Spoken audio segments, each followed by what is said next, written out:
Did you know that Australia grows enough food for 3 times its population? And only 2 companies dictate what 68% of that food is priced at. And after an investigation by the Australian government, they saw no reason to adjust their pricing or bring any of that pricing down. Ridiculous. So we just decided to stop waiting on corporate greed to slow down and the government to intervene. And we just started to do our own measures, which was growing our own food. I've done a more deliberate, structured approach, whereas Anna's done a little bit more of a free reign, loosey-goosey approach. Yeah, so I'm using a bit more of the chicken compost and creating beds in spots where I find an opportunity. Andrew likes to build the garden beds properly, by the book, so to speak, built right. And we're using 2 different approaches. Neither is better than the other, but we're showing different ways to do it and ways that you could probably copy at home to set up a garden that feeds your family actual food for very little or no cost. Or at least reduce cost. And become less reliant on a system that keeps getting away with price gouging. Record profits for the duopoly, and yet our prices keep going up and up and up. There have been recent investigations to prove that certain supermarkets had done certain discounts, which were unfair because they put the price up first and then reduced it and said it was a low sale discount. Yeah. So these sort of practices occur consistently across the board, I would say.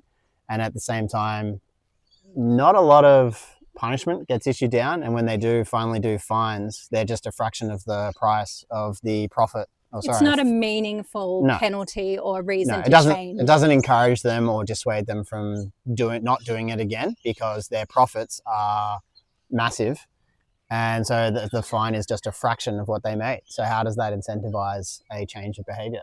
Yeah. It doesn't. No. So if you're like us, you probably want to become less reliant on this system and start getting a bit more stability in your own home, in your own backyard. We're going to show you how we do it. We have 2 very different approaches, but we'll compare and contrast results. This is our hugelkultur bed.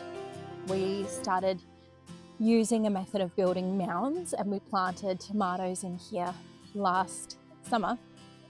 And now we're in autumn. We're going to reset and plant some things for the winter harvest.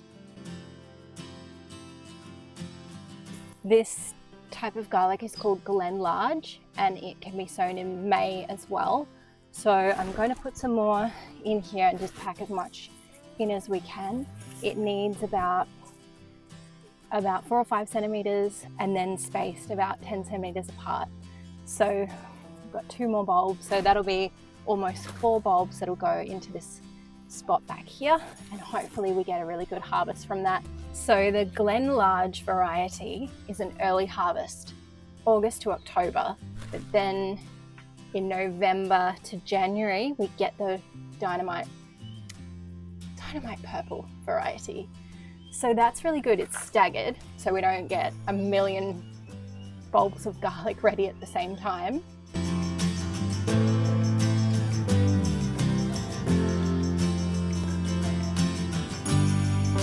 We've got our garlic garden done, but I was overturning the soil from the mounds that we grew tomatoes in. And what we did with those mounds is bury a whole lot of compost and logs underneath.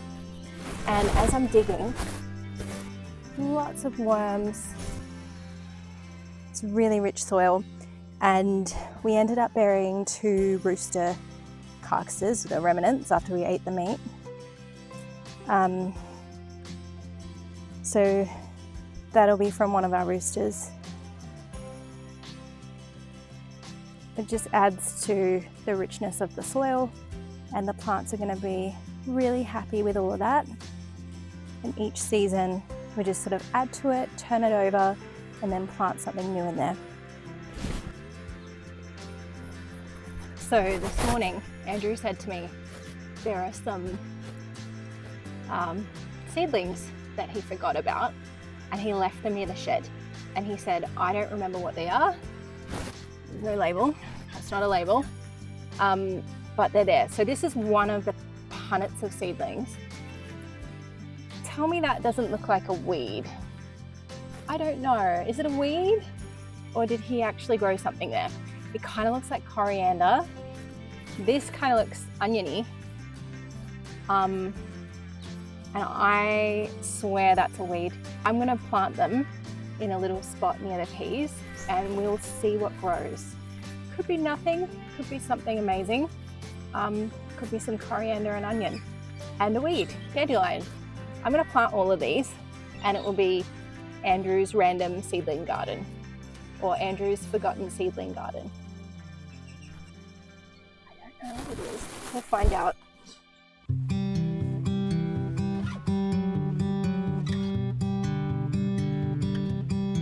So we're a family of 5. We've got 3 young kids aged 4, 2 and 1. So as a family, it's a big pressure point for us. And whilst we can't boycott our family's dinner, we can at least start taking back some of the control over some of the areas where the duopoly may overcharge us. And that's with your leafy greens, your herbs, your fresh fruit and vegetables. Yeah. So that's our mission and that's what we're aiming to do. We're trying to save anywhere between $20, $30 a week on Or per shop that we might spend traditionally on, say, leafy greens or herbs.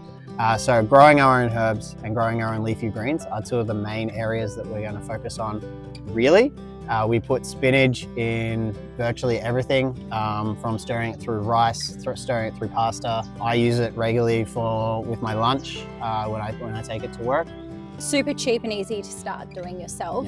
Yeah. At a small footprint as well. And once you get them started, they should come back every year. You can save the seeds once they go to seed and then keep sowing them, or they'll just crop up in different areas, which they have for us. So what I like doing is I prefer using raised beds, and I use a hugelculture method to build those raised beds up.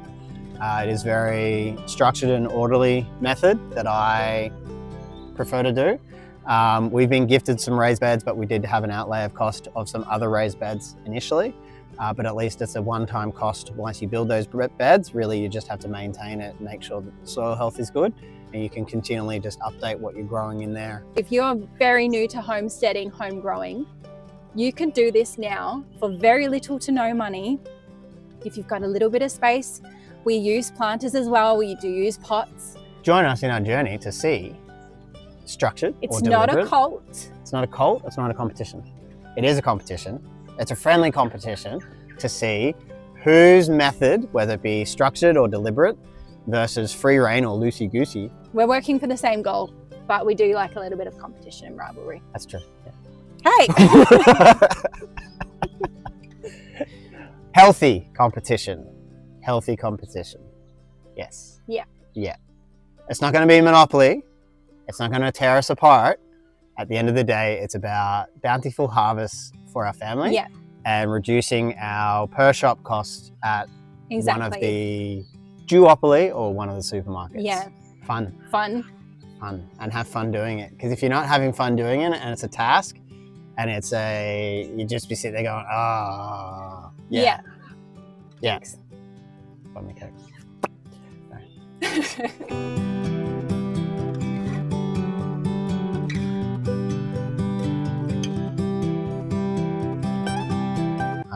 While I was doing the bedtime routine with our 2 boys, and I thought, I'll be really helpful and I'll go out and lock the chickens up. And then I was already doing some composting stuff out here anyway. Yeah. So I was like, okay, I'm gonna go lock the chickens up. Went in there, did that. or did she? Went back inside, and then I said to you, oh, I've locked the chickens up. See, I was about to do it again. Chickens up, so you don't have to worry about that. Don't go out there and do it again. I've done it. However, I knew I had already done it several hours earlier. So then there was a sort of moment of confusion. We looked at each Doubt? other like, What? you're a liar. Well, You're lying to I me did right that now. was not how I was looking at you. Maybe you're a little bit crazy. That's Not that you're a liar. yes. Anywho, so then after a little bit of deliberation back and forth, I was very confident that I had locked them up.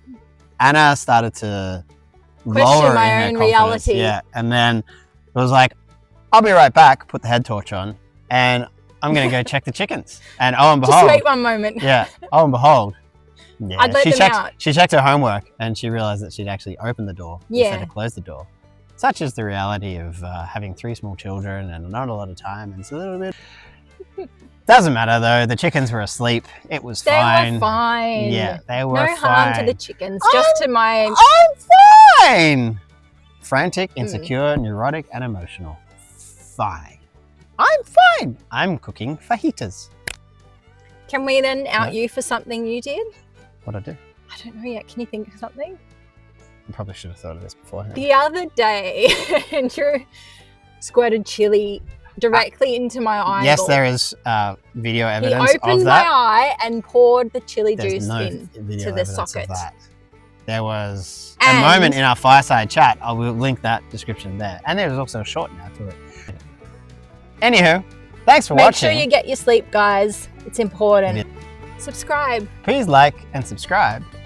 Check out some of our other videos and hit the little bell notification, please. And also, it's not compulsory, but if you want to buy us a coffee, the little link is in the description below. We'd really appreciate it, but it's purely optional. That'd be nice. Welcome back to Homegrown Urban Homestead. I'm Anna. No. Oh. This is Anna. Oh no. I'm Andrew. We are losing sleep over here. Well, we are. How are you in your humble abode? You're doing great, sweetie. Hello, and welcome back to Homegrown Urban Homestead. I'm Andrew. This is Anna. Hey, we got it right. Woo. Great. And especially if like the wet weather's coming in because winter is here. Ooh.